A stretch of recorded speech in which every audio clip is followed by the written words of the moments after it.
এবার ঈদুল আজহায় মুক্তি পেয়েছে মোট ৬টি চলচ্চিত্র। প্রেক্ষাগৃহে ভিড় করছেন সিনেমা প্রেমী মানুষ। রাজধানীর মহাখালীর SKS টাওয়ারের স্টার সিনেপ্লেক্সের সামনে আছেন সুনতালা হিমু, যাচ্ছে তার কাছে। হিমু, ঈদের চলচ্চিত্র উপভোগ করতে দর্শকদের আগ্রহ কেমন দেখছেন?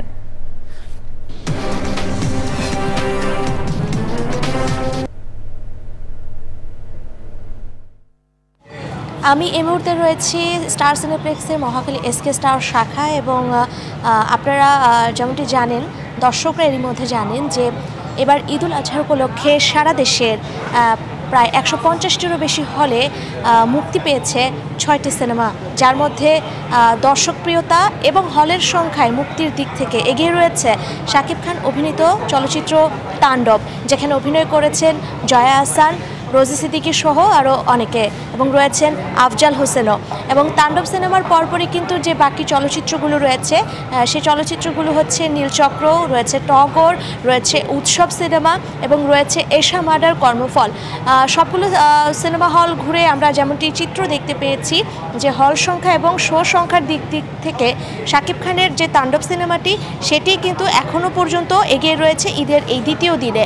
এবং এরপরে যে সিনেমাগুলোর প্রতি দর্শকদের আমরা আগ্রহ দেখেছি, যেমন ইনসাফ রয়েছে এশা মার্ডার, রয়েছে নীলচক্র। আমরা স্টার সিনেপ্লেক্সে এসে দর্শকদের সঙ্গে কথা বলে যেটি জানতে পেরেছি যে একটা সময় ছিল যখন ঈদ উপলক্ষে তারা শুধুমাত্র ঘোরাফেরা এবং রেস্টুরেন্টগুলোতেই তারা ঘুরতে যেত, তবে এখন কিন্তু সময়টা বদলে গেছে। বিগত কয়েক বছরে আমরা সিনেমা হলগুলোতে দর্শকদের যে বাংলা সিনেমা দেখার প্রতি আগ্রহ, সেই আগ্রহটি কিন্তু বেড়ে গেছে। এবং গত রোজার ঈদেও আমরা যেটি দেখেছি যে দর্শক হুমড়ি খেয়ে পড়েছিল ঈদুল ফিতরের যে সিনেমাগুলো সেগুলো দেখার জন্য, এবং তারই ধারাবাহিকতায় ঈদুল আজহার যে সিনেমাগুলো এবার মুক্তি পেয়েছে সেখানেও কিন্তু চিত্র কোনো অংশ দিয়ে বদলায়নি, বরং বেড়েছে, এবং দর্শকরা অনেক উৎসাহ উদ্দীপনার মধ্য দিয়ে কিন্তু এই সিনেমাগুলো দেখছে। আমি যদি বাকি চলচ্চিত্রগুলোর ব্যাখ্যায় যাই বা তথ্যে যাই, তবে যে ৬টি সিনেমা মুক্তি পেয়েছে এর মধ্যে আজমেরি হক বাঁধন পরিচালিত এশা মার্ডার কর্মফল সিনেমাটি রয়েছে, যেটি পরিচালনা করেছেন সানি সানোয়ার, এবং হত্যা রহস্যকে কেন্দ্র করে কিন্তু এই সিনেমাটির গল্প এগিয়েছে। এই সিনেমাটির ক্ষেত্রেও কিন্তু দর্শকদের একটি আগ্রহ রয়েছে, কারণ বাঁধন এতে অভিনয় করেছেন, এবং এই সিনেমাটি যেহেতু সানি সানোয়ার পরিচালনা করেছেন সেহেতু এই সিনেমাটি নির্মাণ ঘিরে কিন্তু দর্শকদের মধ্যে এক ধরনের আগ্রহ বরাবরই রয়েছে।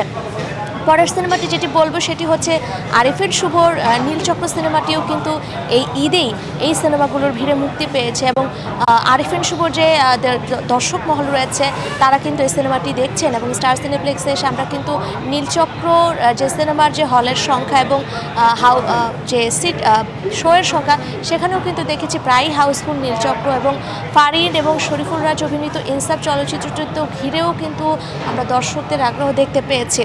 সব মিলিয়ে আমরা যা দেখলাম যে ঈদ উপলক্ষে কিন্তু সিনেমা হলে পরিবার পরিজন নিয়ে সিনেমা দেখার যে উৎসব পরিস্থিতিটি সেটি ফেরত এসেছে। এই ঈদে জামা জুতো অ্যাক্সেসরিজের ডিসকাউন্ট।